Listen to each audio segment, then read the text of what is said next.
नमस्कार, मैं हूं रवि अवस्थी और इस वक्त आप एक ऐसी खबर देखने जा रहे हैं जो जंग के सारे तौर तरीके और सारी लिमिट्स जो हैं उसको क्रॉस करने जा रहा है। हमने यहाँ पे आपको साफ साफ लाइन में लिखा है कि 75 मिनट में रूस यूक्रेन ने पलटीबाजी, परमाणु युद्ध का आखिरी संकेत। ये परमाणु युद्ध का आखिरी संकेत क्यों बोला जा रहा है और 75 मिनट में ऐसा क्या हुआ है जिसको लेकर अमेरिका से लेकर इजराइल तक और ईरान से लेकर रशिया तक बहुत बड़े पैमाने पर तैयारियां शुरू हो गई हैं। मैं आपको पहले शुरुआत में 3 या 4 पॉइंट्स बताता हूं कि आखिर ये मामला है क्या। असल में 3 जून को ट्रंप की और पुतिन की 75 मिनट बात हुई है और उस पूरी बातचीत में सिर्फ 2 ही चीज़ों पर डिस्कशन हुआ है। एक है यूक्रेन युद्ध और दूसरा है ईरान के परमाणु हथियार। और दोनों ही मुद्दे पर पुतिन ने जिस तरीके से ट्रंप को कहना चाहिए डांटा है या झिड़का है या अपने तेवर दिखाए हैं, उससे ट्रंप जो है वो सकते में चले गए हैं। नेटो जो है वो समझ नहीं पा रहा है कि अगर पुतिन ने इस तरीके से हमला किया तो हम यूक्रेन को कैसे बचाएंगे।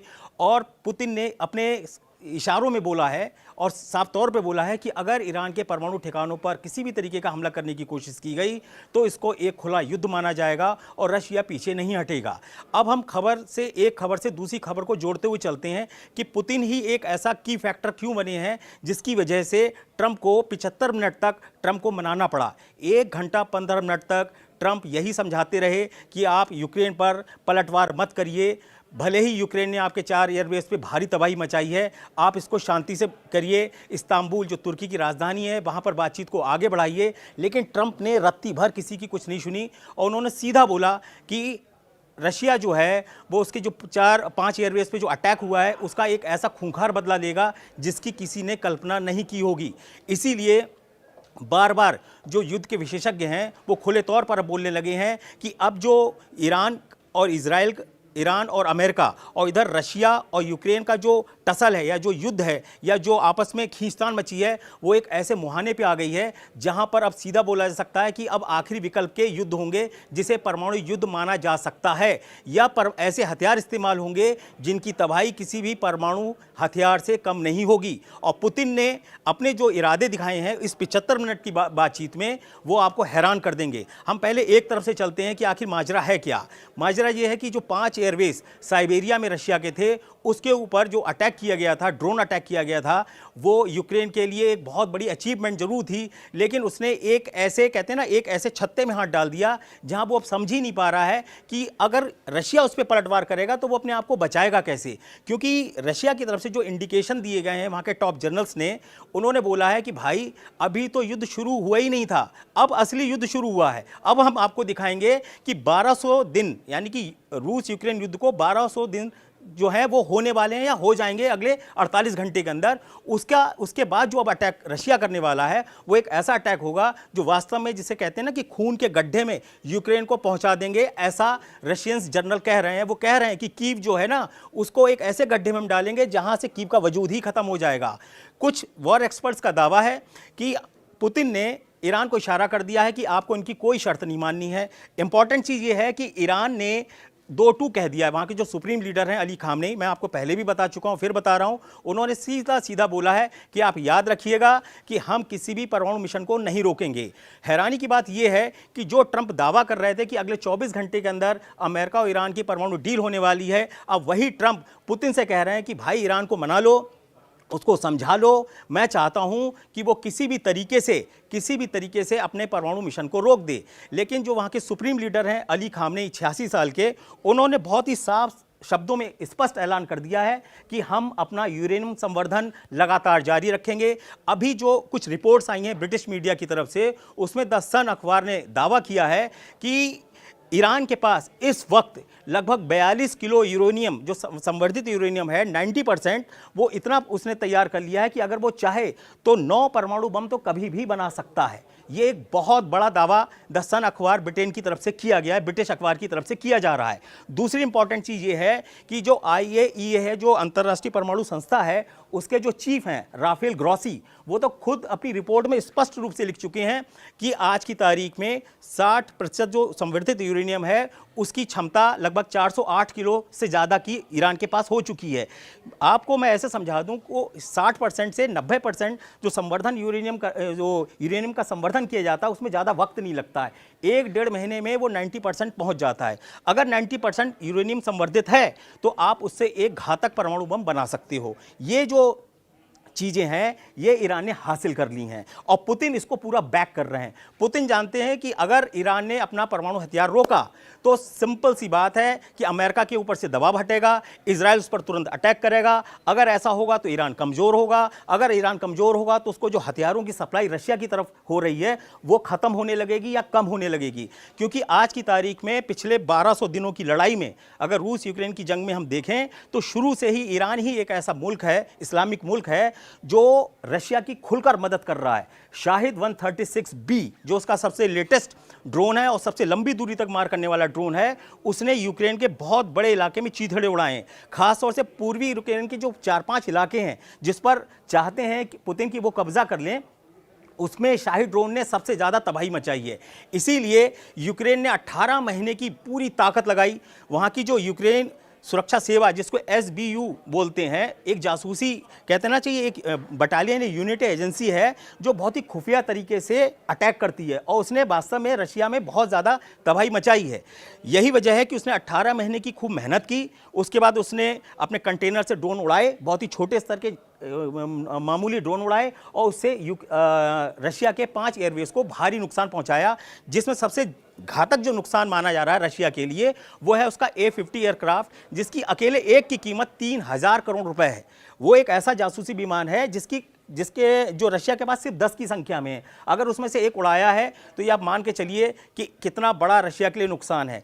इसीलिए पुतिन बुरी तरीके से बौखलाए हैं। इसीलिए उन्होंने ट्रंप को बोल दिया 75 मिनट की बातचीत में, अगर तुम ये सोचते हो कि तुम मुझ पे अटैक भी कराओगे यूक्रेन से और उधर ईरान जो है वो अपना परमाणु कार्यक्रम को छोड़ देगा तो ये बहुत बड़ा भुलावा है। अभी तो सबसे पहले रशिया यूक्रेन से पूरा हिसाब किताब करेगा। जो रशिया मीडिया की खबर से आ रही है, जो RT वहाँ का चैनल है रशियन टीवी, उसने एक एक्सपर्ट के हवाले से दावा किया है कि जो पुतिन के बेहद करीबी लोग हैं या जो जर्नल्स हैं उनका भी ये मानना है कि या तो रशिया कोई ऐसा परमाणु अटैक करे जो यूक्रेन को अच्छे से तबाह करे एक खास इलाके को, लेकिन उसी में से कुछ ऐसे भी जर्नल्स हैं जो कह रहे हैं कि हम एक ऐसे बम या एक ऐसी मिसाइल का इस्तेमाल करें जिसकी मारक क्षमता किसी भी परमाणु मिसाइल से कम नहीं होनी चाहिए। तो इसके लिए उनकी जो सबसे लेटेस्ट मिसाइल है ओरेशेनिक, याद रखिएगा ये ओरेशेनिक एक ऐसी बैलिस्टिक मिसाइल है जिसकी स्पीड पुतिन ने तो 10 मैक बताई थी, लेकिन यूक्रेन की जो SBU है उसने बोला था नहीं साहब ये 11 मैक की स्पीड से जाती है, 10 मैक की स्पीड से नहीं जाती है। पुतिन जो है वो उसकी क्षमता को कम करके बता रहे हैं। आप इसी से अंदाजा लगा सकते हैं कि ओरेशेनिक मिसाइल के अंदर 6 वॉरहेड्स होते हैं। जब वो अटैक करते हैं तो उन 6 वॉरहेड्स में से 6 हथियार और निकलते हैं, तो एक ही वक्त में लगभग 12 टारगेट यूक्रेन में एक ओरेशेनिक मिसाइल मार सकती है। और ओरेशेनिक मिसाइल की जो स्पीड है वो मान के चलिए कि लगभग 12,300 किलोमीटर प्रति घंटा है। यूक्रेन के जो जासूसी संस्थाएं हैं या सैटेलाइट की जो तस्वीरें हैं उन्होंने कुछ आंकलन निकाला कि भाई आखिर ये जो ओरेशेनिक मिसाइल है वो कैसे अटैक कर सकती है और कितनी दूर तक जा सकती है। तो जिस वक्त कीव के ओदेसा के अंदर रशिया ने क्या किया था, बिना वॉरहेड के ओरेशेनिक मिसाइल से हमला किया था और वो ऐसा आ रहा था जैसे कोई बिजली चमक रही हो, आसमान देख ही नहीं पाए वो कहाँ से आ रही कैसे आ रहा उसको ट्रैक करना ही मुश्किल है। जब 12,300 किलोमीटर प्रति घंटे की रफ्तार से जब वो मिसाइल ने टकराई जाके ओदेसा के अंदर, यूक्रेन के ओदेसा के अंदर, तो वहाँ भयंकर धमाके हुए। और याद रखिए इसके अंदर वॉरहेड्स नहीं थे। अब आप अंदाज़ा लगाइए कि अगर उसके अंदर वॉरहेड्स होते तो रशिया के ओदेसा का हाल क्या होता। बिना ही वॉरहेड्स के, एंड कहना चाहिए बिना बारूद की मिसाइल जो थी उसने इतना बड़ा तहलका मचा दिया। तो जब उसके अंदर कहते हैं ना ठोक कर अच्छे से बारूद भरा जाएगा 1800 किलोग्राम का, तो उससे क्या मैसिव अटैक होगा। ओरेशेनिक के बारे में दावा किया जा रहा है कि यह रशिया की एक ऐसी बैलिस्टिक मिसाइल है जो किसी परमाणु हथियार से कम नहीं है। यानी कि उसका इंपैक्ट ऐसा होगा कि वो दिखाएगा जैसे परमाणु बम की तरह तबाही हुई या परमाणु मिसाइल की तरह तबाही हुई, लेकिन उसके अंदर रेडिएशन नहीं होगा क्योंकि उसके अंदर यूरेनियम का इस्तेमाल नहीं कर रहे हैं वो लोग। तो इसीलिए अब ये कयास लगाए जा रहे हैं कि रशिया इसलिए डिले कर रहा है अटैक करने में ताकि वो प्लानिंग के साथ इस लंबे झंझट को खत्म ही कर दें। इसीलिए बोला जा रहा है कि 75 मिनट में रूस ईरान ने पलटीबाजी, परमाणु युद्ध का आखिरी संकेत। आखिरी संकेत का मतलब ही यही है कि ईरान ने मना कर दिया है कि भाई अपना वो मिशन जारी रखेगा। पुतिन ने बोल दिया है अगर ईरान के ऊपर कोई भी अटैक करेगा तो रशिया खुल के सामने आएगा। अब इसके पीछे के खिलाड़ियों को समझ लीजिए। अगर ईरान हारता है जंग में या कमज़ोर पड़ता है या उसको चोट पहुंचती है तो उससे कम से कम 3 या 4 देश का वजूद खतरे में आ जाएगा। उसमें नंबर 1 पर होगा ईरान, दूसरे नंबर पर होगा उत्तर कोरिया और तीसरे नंबर पर होगा चीन, जिसको इससे बहुत ज़्यादा नुकसान होगा। इसलिए आप इसी से अंदाज़ा लगा लीजिए कि यूक्रेन ने एयरबेस पर अटैक किया और उसके 24 घंटे के अंदर रूस के पूर्व रक्षा मंत्री सर्गेई शोइगु कहां पहुंच गए? उत्तर कोरिया। उत्तर कोरिया में किससे मिलने जा रहे हैं? किम जोंग उन से। क्यों मिलने जा रहे हैं? ताकि हथियारों की जो आवक है या उनके जो सैनिक रशिया की तरफ से कुर्स्क इलाके में लड़े हैं और जिन्होंने बहुत अच्छी तरीके से रशिया को जीत दिलाई है, उसको वो बनाए रखना चाहते हैं। दूसरा भरोसा ये दिलाना चाहते हैं उत्तर कोरिया को, ईरान को और चीन को कि याद रखना रशिया ज़रा भी कमज़ोर नहीं पड़ा है, वो पूरी ताकत से हमला करेगा। उसको ना अमेरिका रोक पाएगा, ना नेटो, ना यूक्रेन, ना पश्चिम के वो 50 देश जो यूक्रेन को पीछे से बैक कर रहे हैं। अब सवाल उठता है कि भाई जेलेंस्की ने इतना बेहुदा और इतना भयानक अटैक रशिया पे क्यों किया? वो भी तब जब तुर्की के इस्तांबुल में उनकी शांति वार्ता सीज़फायर पर होने जा रही थी और हो रही थी। आखिर ऐसा क्यों किया? असल में जेलेंस्की एक सपना देख पाले बैठे हैं कि वो नेटो के सदस्य बन जाएगा यूक्रेन और बहुत पावरफुल हो जाएगा। फिर करीब 32 देश, अगर यूक्रेन शामिल हो जाएगा तो 33 देश हो जाएंगे और फिर हम रशिया को कंट्रोल कर लेंगे। लेकिन अभी आपको सबसे लेटेस्ट खबर बता दूं कि नेटो के एक अधिकारी ने डंके की चोट पर बोला है कि भाई यूक्रेन जो है वो कभी भी नेटो का सदस्य अभी नहीं बनेगा। अभी एक शिखर सम्मेलन होने जा रहा है जो नेटो का है और नेटो इस पूरे चीज़ को रखने के लिए अब जो जिस तरीके की चीज़ों को कर रहा है वो हैरान करने वाली हैं। हम आपको एक बात बता दें कि जिस तरीके की चीज़ें अभी चल रही हैं उससे रशिया जो है वो एक ऐसे मुहाने पे पहुंच गया है कि उसको अब आर पार की जंग करनी होगी। इसीलिए अब जो रशिया मन बना रहा है वो अब लंबे युद्ध को नहीं खींच रहा है। अभी तक रशिया के दिमाग में था कि भाई जनहानि ना हो, कम से कम लोग मरें, बड़े बड़े शहरों में भारी तबाही ना हो, सिर्फ बिजली घरों को तबाह किया जाए। अब वो ऐसा कोई भी रहम नहीं करने वाला है। यही वजह है कि ट्रंप ने जब बात कर ली पुतिन से 75 मिनट की तो उन्होंने एक ट्वीट किया और ट्वीट में ये लिख दिया कि साहब जो पुतिन है वो यूक्रेन को नहीं छोड़ने वाले हैं और वो एक बड़ा अटैक करेंगे। यानी कि एक तरीके से ट्रंप जो थे वो पुतिन के प्रवक्ता बन गए और पूरी दुनिया को बताने लगे कि रशिया जो है वो एक बड़ा अटैक करने वाला है। लेकिन बाद में जब लोगों ने बोला है कि भाई ये आप किस तरीके के आप पोस्टें कर रहे हो, ट्वीट कर रहे हो, तो इसको हटाओ, तब उन्होंने उसको डिलीट किया। अब सोचिए ट्रंप अपनी पोस्ट को डिलीट कर रहे हैं और अपनी ही खिल्ली उड़वा रहे हैं। अमेरिका को एक तरीके से ट्रंप ने कहीं का नहीं छोड़ा है, ना तो वो पुतिन की तरफ रह गए ना इजराइल की तरफ रह गए। अब इजराइल के संग संकट ये है कि अगर वो अटैक जल्दी नहीं करता है तो उसकी जो प्लानिंग है उसका खुलासा हो जाएगा और ईरान हो सकता है कि उसके वार करने से पहले पलटवार कर दे। अब ऐसी स्थिति में इजराइल बार बार उन पर जोर दे रहा है अमेरिका के ऊपर कि सर ईरान के ऊपर जल्दी फैसला लीजिए, हमें उनके नतांज और फोर्डो जो परमाणु एजेंसीज हैं और जो उनके ठिकाने उनको हमें तबाह करने दीजिए। अगर हमने ईरान के नतांज और फोर्डो परमाणु ठिकानों को तबाह नहीं किया तो ये मान के चलिए कि ईरान अब ऐसी स्थिति में आ चुका है कि वो परमाणु बम बनाएगा और मार देगा। पहले भी खबरें डेविड अल्ब्राइट की तरफ से आ चुकी हैं 6 से 7 महीने पहले कि अगर चाहे तो ईरान 5 परमाणु बम 1 महीने में बना सकता है। और द सन जो ब्रिटिश अखबार है उसने तो लेटेस्ट अभी किया है कि 42 किलो शुद्ध यूरेनियम 90% का संवर्धन जो ईरान है वो कर चुका है, जिससे वो 9 परमाणु बम बना लेगा। अब आप अंदाज़ा लगाइए ऐसी स्थिति में ईरान की इजराइल की वो हैसियत नहीं रहेगी कि वो डायरेक्ट एक परमाणु संपन्न देश के ऊपर अटैक कर दे। वो भी आपको एक चीज़ और बता दें, पूरे अरब वर्ल्ड में इस समय ईरान ही एक ऐसा मुस्लिम देश बचा है जिसके पास परमाणु बम या परमाणु कहते हैं ना काबिलियत है। इतनी अच्छी काबिलियत तो पाकिस्तान के पास नहीं है जितनी अच्छी ईरान के पास हो चुकी है। और उसके पीछे रशिया का एक बहुत बड़ा हाथ है। रशिया खुद चाहता है कि कम से कम मिडिल ईस्ट में यानी पश्चिमी एशिया में एक ऐसा देश हो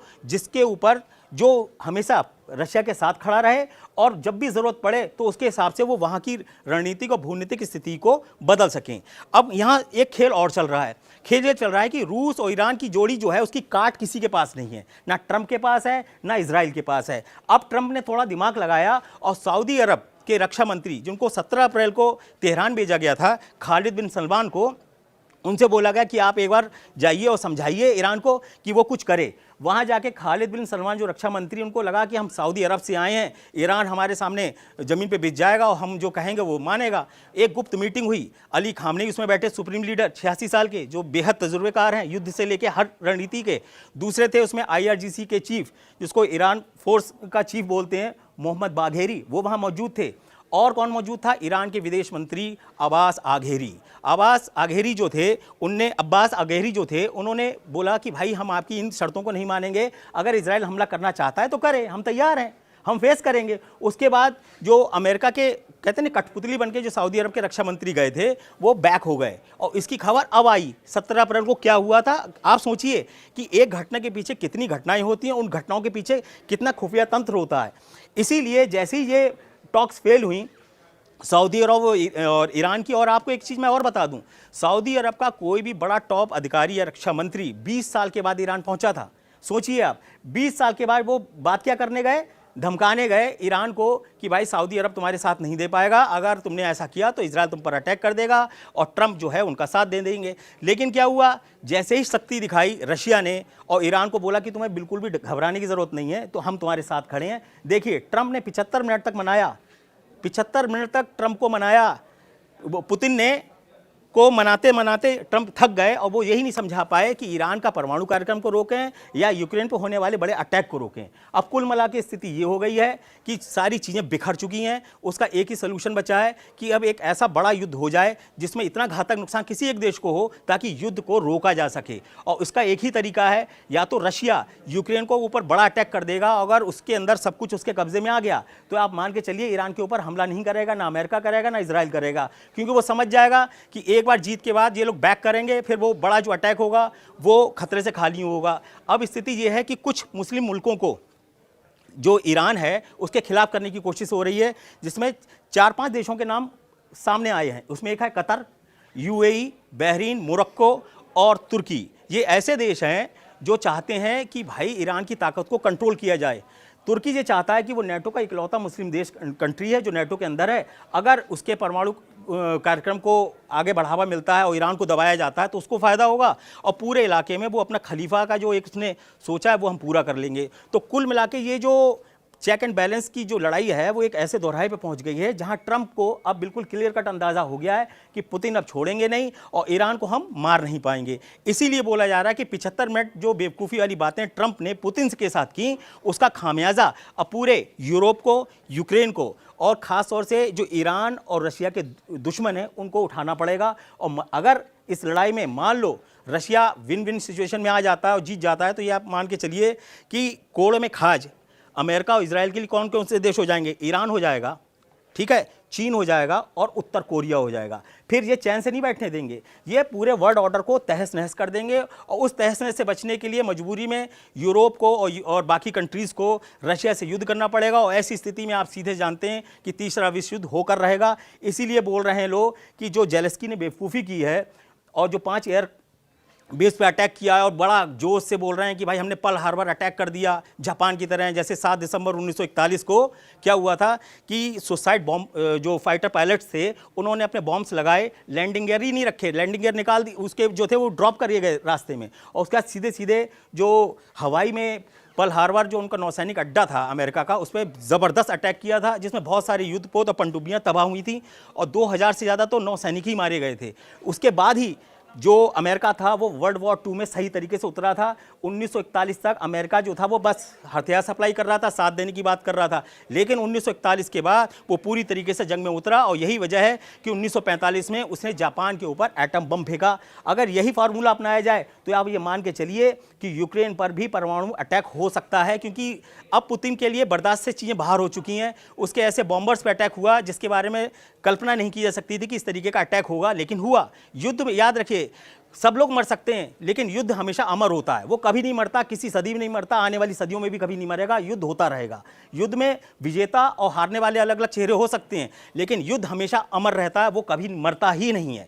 इसीलिए मैं आपको बता रहा हूं कि ये जो 75 मिनट की रूस और यूक्रेन ने जो बाजी पलटी है, उससे जो ट्रंप का इलाका है, जो ट्रंप का जो कहते हैं खेमा है, वो निराश है, वो अपने पोस्ट डिलीट कर रहे हैं। अब वो ये अंदाज़ा लगा रहे हैं कि क्या गैर परमाणु हथियार यूक्रेन युद्ध में इस्तेमाल होने जा रहे हैं, क्या पुतिन एक ऐसा बड़ा अटैक करने जा रहे हैं जो पूरे यूक्रेन को खून के गड्ढे में डुबो दे। क्योंकि अभी तक तो जेलेंस्की बोलते थे कि ये तो मीट ग्राइंडर बन गया है रशियन फोर्सेस के लिए, 14 लाख से ज़्यादा लोग अब तक दोनों पक्ष के मारे जा चुके हैं, ये लेटेस्ट रिपोर्ट में आ चुका है। कुल मिला के स्थिति ये है कि अगले 24 से 26 घंटे के अंदर आप ये मान के चलिए यूक्रेन पर बड़ा अटैक हो सकता है, और ईरान जो है वो सीधा सीधा पहले ही बोल चुका है, हम कोई मिशन को नहीं रोकेंगे। ईरान बहुत ही मजबूत स्थिति में आ जाएगा अगर रशिया यूक्रेन पर भयंकर अटैक करता है, उसके बाद अगर युद्ध को वो कंट्रोल कर लेता है। तो मैं आपको 24 से 26 घंटे के अंदर या 48 घंटे के अंदर जो बड़े चेंजेस होने वाले हैं उस पर नए लेटेस्ट अपडेट दूंगा और आपको बताऊंगा कि हमारी जो दुनिया है वो कितने खतरनाक दौर में पहुंच चुकी है।